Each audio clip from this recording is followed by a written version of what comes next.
Yuck. So next is Susanna, who Jigsaw charges as someone who not only speaks lies, but knowingly looks away from the truth.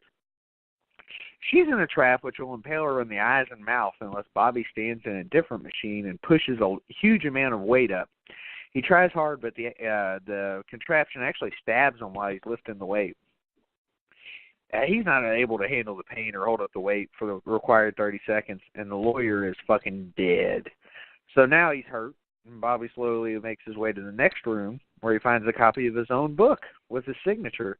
And the book is missing its jacket cover, and Bobby finally gets a hint of Jigsaw's identity. So not long after Bobby had published his book, he held a book signing, which I would have liked to have gone to, just so he could sign mine. You know what I'm saying?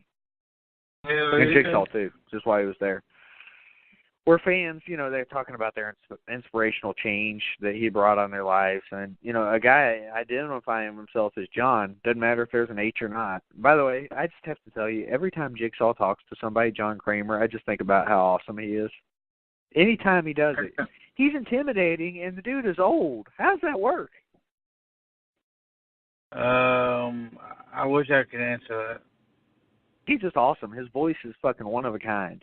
But anyway, he calls himself John and asks about the role, about that role, and Bobby claims to be spreading a good message, but John basically says that lying on public record is never justified. So he takes the signed book, but removes the jacket cover, says he doesn't need it because he knows what he looks like. He's met him. And the flashback ends, and Bobby, realizes that he had actually met Jigsaw. He goes on to the next room. Well, the third and final obstacle is Bobby's friend Cale, and he's on the other side of the room, and he's blindfolded. And the room doesn't have a fucking floor to it, and it only has a few planks to, grant its occupants movement. If they fall off the planks, it could kill them because you just hang.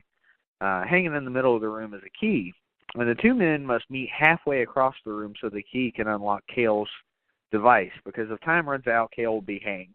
Well, Bobby has to guide the blindfolded Cale across the planks while he himself has to actually get the key. So he talks Cale to a pretty close spot, grabs the key, tells Cale to keep his hands close to his body, counts to 3, he throws the key, and it lands in Cale's hands, but Cale's butterfingers like Des Bryant, and this fucking thing bounces off of it, falls to the floor. And there's a split second of horror before Cale's hauled up and dies by hanging. So this dude, if he didn't have butterfingers, he might not have died. You know what I'm saying? So, sucks to be him. So, yeah, sucks to be a dummy. We get back to the Hoffman ideas, or Gibson here. The detectives are still busy investigating the junkyard where there's an explosion. And Gibson orders everyone back until the bomb squad has combed the area for any more explosives. And during that time, Hoffman sends an email to Gibson, video footage of himself demanding for Jill and vague clues pointing to the new game's location. A female cop traces the email to the junkyard while Gibson figures out where the game is being played and sends in a SWAT team. So back to the game. Joyce's chain has been gradually shortening, pulling her down to the ground. Bobby and Joyce finally see each other and interact before Billy returns. And Billy says that changing Bobby would be akin to pulling teeth. And Billy, I mean Billy the puppet, which is precisely what Bobby must do to reach his wife. Vic, do I even need to comment on this? Yep, a little bit. This motherfucker has to pull 2 of his own teeth, which have been etched with the access code for a lock on the door. This time there's no hesitation, and despite screaming and bleeding, Bobby works on pulling his teeth out. Vic, I'm disgusted by this, but not as much as you might think. I think I was still horrified by the fishhook thing. And I'm disgusted by the teeth. But it's not as fucking, I don't know. It's not as nasty as the other one for some reason. It's fucking gross, though. Fuck that shit. Yeah, I couldn't pull my own teeth. I'm just saying. This dude running into walls and shit, fuck that. Pondo did. So, yeah, well, he's fucking crazy. So he also got a pencil in the ass. No thanks. Yeah. Yeah, so, I couldn't do it. Oh, nope. Nope, fuck that. At this time, the SWAT team arrives to the building, following Bobby's trail, and they're coming across the dead bodies. They hear Bobby screaming and tries to save the one survivor, but fall into a trap where they're subsequently gassed to death. Fucking Hoffman just fucking offing everybody. I wonder what his kill count is at this point. It's got to be fucking high, you know?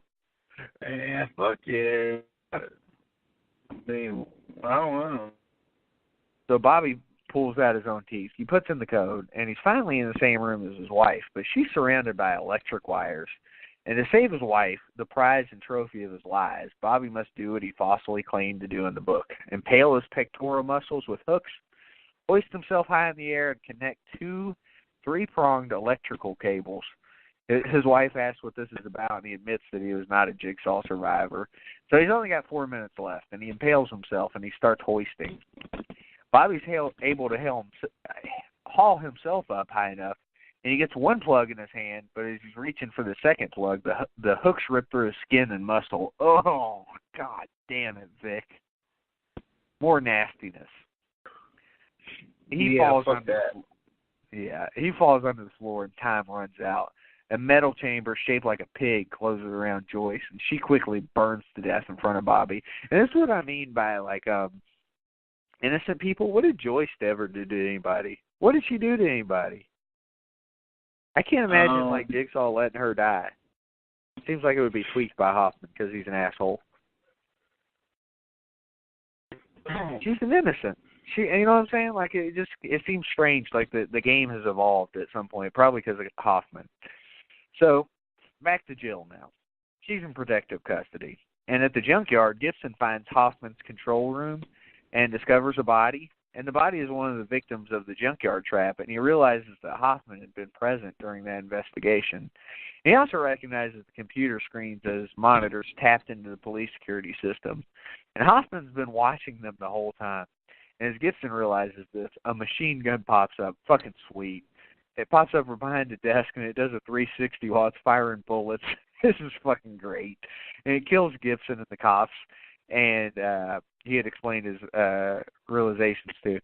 So, like I said, Hoffman, it gets a little unrealistic at this point, but I love how Hoffman's just mowing everybody down. It's fucking great.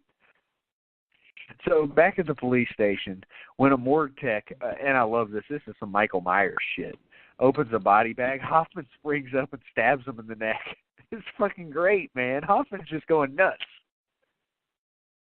Hoffman's a bad motherfucker. He is, dude. So Hoffman breezes through security, kills all the cops on his way, and gets to Jill's cell. I mean, Hoffman's just he's Rambo. And, you know, she stabs Hoffman in the neck. And after realizing the place is locked, she hides. And this time Hoffman finds her, and in the struggle, he bangs her head on the table 3 times to knock her out. He fucks her up. And this time, Vic, he ties her ass to a chair, puts the original reverse bear trap on her head, setting the timer, and she has no fucking escape. After 45 seconds, it rips her jaw open and kills her. Vic, did we actually get to see anybody die in a jaw trap in this whole thing until now?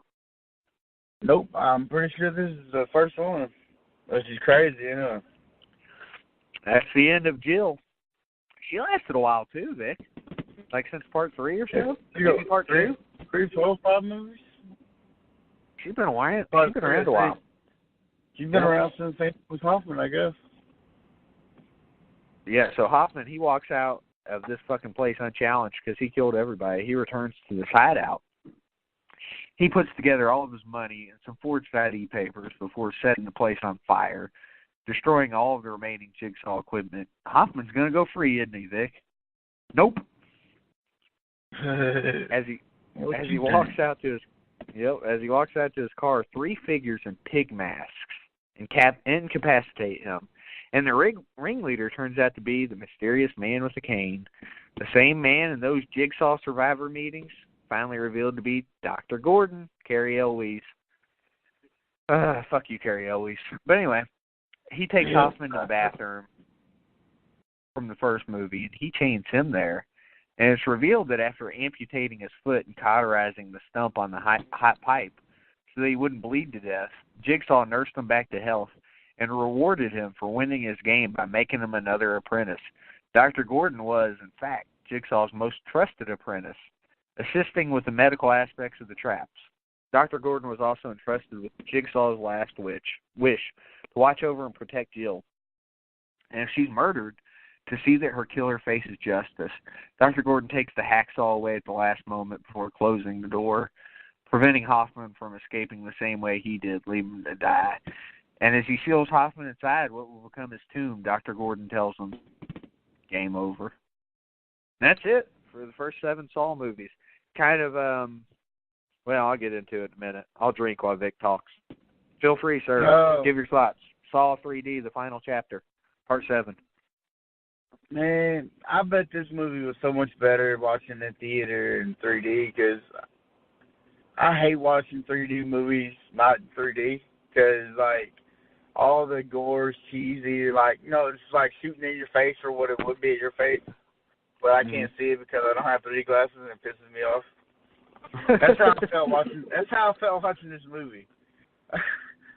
I like the movie, but I just thought like some of the kills and gore were like over the top cheesy because it was made for 3D and it pissed me off. Yeah, that's. I mean, you know what I'm saying? That's like really my only gripe about it. But it's a big gripe to me.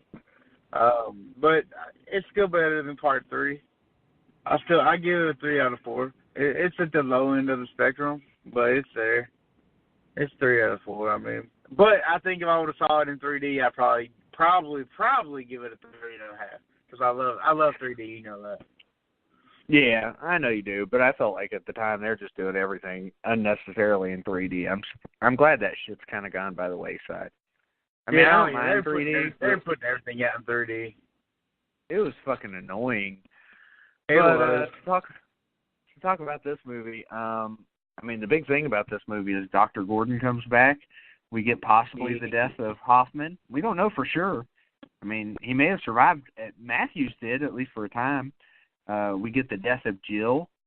I mean, this is the end until now, 7 years later. But, I mean, this is the end of the original series, if you can call it that. We kind of got a reboot, not a remake. I'm not calling it that. A new sequel coming. And so I'm pretty excited about it. But, Vic, I kept talking about how there's some unrealistic shit in these movies, and I think this one's the worst of all.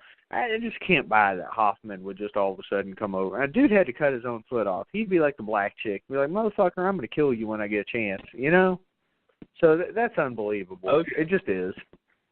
I mean, I love the fact that Hoffman comes back and everything, and it's sweet that he's like, being that way. But when I use my brain, which I shouldn't do during a movie like this, it just makes me think, really? It does, though. It just makes me think, really, really. But, that said, I give it a 3. I give it 3 out of 4 machetes. I mean, again, I give part 6 3, I give part 5 3, I give part 4 3, I give part 3 2.5, I give part 2 3.5. I might give it 4. No, I think I give it 3.5. I give the first one 4. Well, these movies are great. I mean, this may be the best series. You know what I'm saying? I know that's crazy to think about. The same thing, man. When you look at, if there's not a stinker among the bunch, even part 3 isn't awful. You know what I mean? Because every fucking series has a stinker, except for Scream, and that's only four movies deep. So yeah, but I mean, even 3 is kind of, it's probably about like Saw 3. Yeah, exactly. But there's only 4 movies in that. This has been 7 movies. Yeah, which man, is just insane. 7 movies that, like, they almost got a whole baseball team, and every one of them sitting out of the park. Yeah, I mean, look, I don't know what you're looking for with these Saw movies. Me personally, I just want a bunch of gore and cool traps and Jigsaw and some Hoffman and a little bit of Amanda sprinkled in for me, and I'm happy. And I love it. Some of the things I love in life are games. I like playing games. I like game shows. I like gore. I like torture. I like porn. I like making porn more so than actually watching porn, but I like torture porn. I don't make that, I watch that. And, like, you got it all together, man. And this series, like, I can't wait for Jigsaw on Thursday, man. I'm excited for it. I'm excited to watch them all. You know what I'm saying? So I'm kind of hyped up for it, way more than I was for a Death Date or anything like that, so... Which means it'll probably suck. Yeah, so I kind of got the it hype going for it, man. I don't want the it hype. It lived up Speaking to it. of- I don't know.